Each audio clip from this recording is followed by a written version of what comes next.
യേശുക്രിസ്തുവിൻ്റെ ധന്യനാമത്തിൽ എല്ലാവർക്കും സ്നേഹവന്ദനം.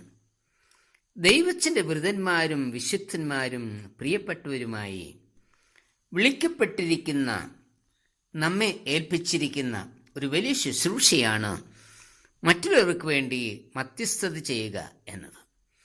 അതായത് ദൈവത്തിൻ്റെ കൃപയുടെ സിംഹാസനത്തിന് മുൻപാകെ മറ്റുള്ളവരെ പ്രാർത്ഥനയിൽ ഉയർത്തുവാനുള്ള കാവൽ ശുശ്രൂഷയ നമുക്ക് നൽകപ്പെട്ടിരിക്കുന്നത്. നാം അത് നിർവഹിക്കുന്നില്ല എങ്കിൽ ഒരിക്കൽ കർത്താവിൻ്റെ മുൻപിൽ ലജ്ജിതരായി നിൽക്കേണ്ടി വരും.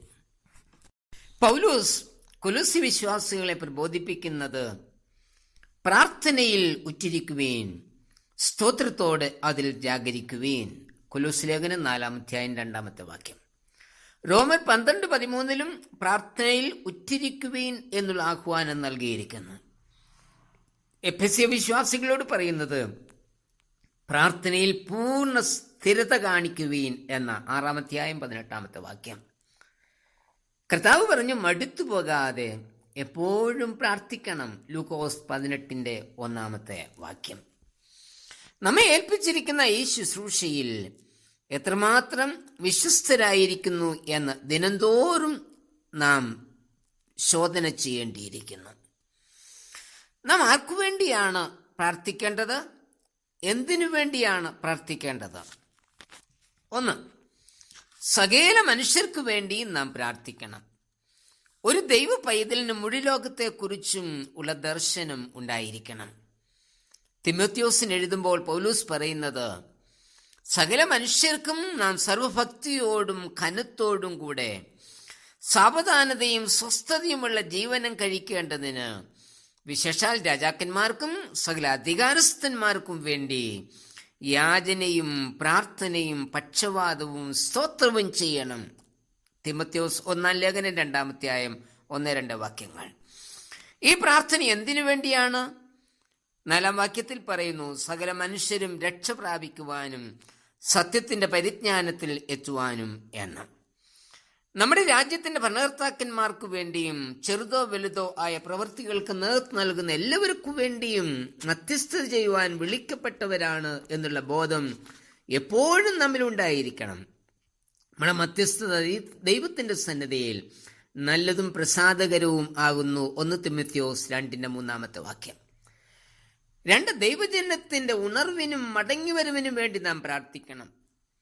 ലോകത്തിന്റെ വിവിധ ഭാഗങ്ങളിൽ സംഭവിച്ചിട്ടുള്ള എല്ലാ ഉണർവിനും കാരണം പ്രാർത്ഥനയായിരുന്നു.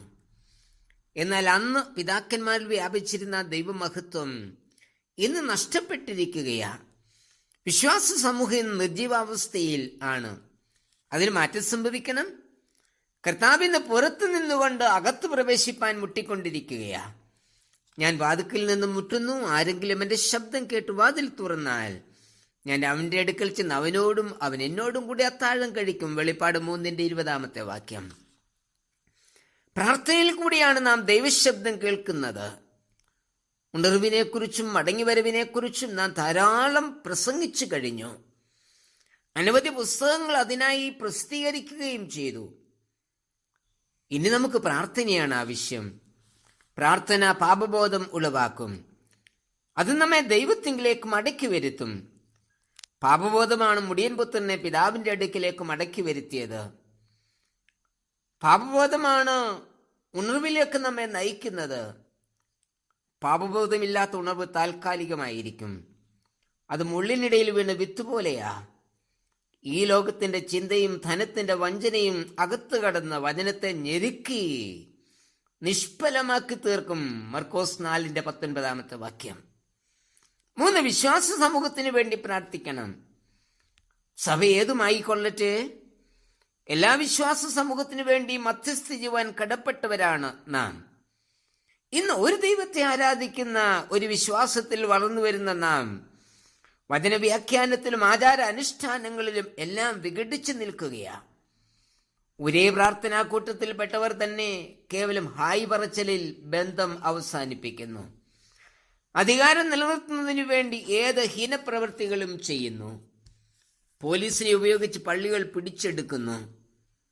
കർത്താവ് വന്നാൽ ഉടനെ അവനോടുകൂടി ചിറകടിച്ചു പോകുവാൻ വെമ്പുന്ന വിശ്വാസ സമൂഹത്തിന്റെ ഇന്നത്തെ അവസ്ഥ ഇതാണ്.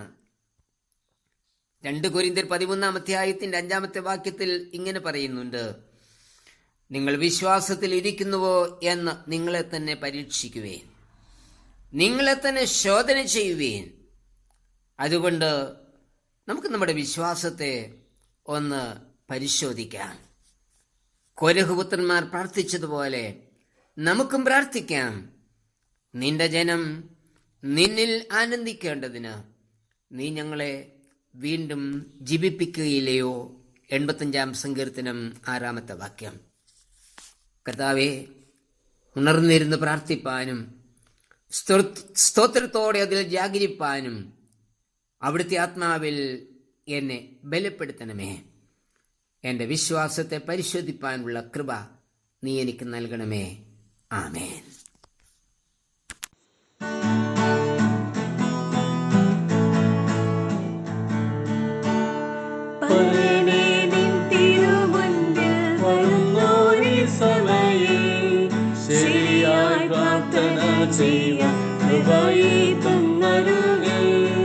ശരിയായി പ്രാർത്ഥന ചെയ്യാൻ കൃപയേകുന്നരുളേ.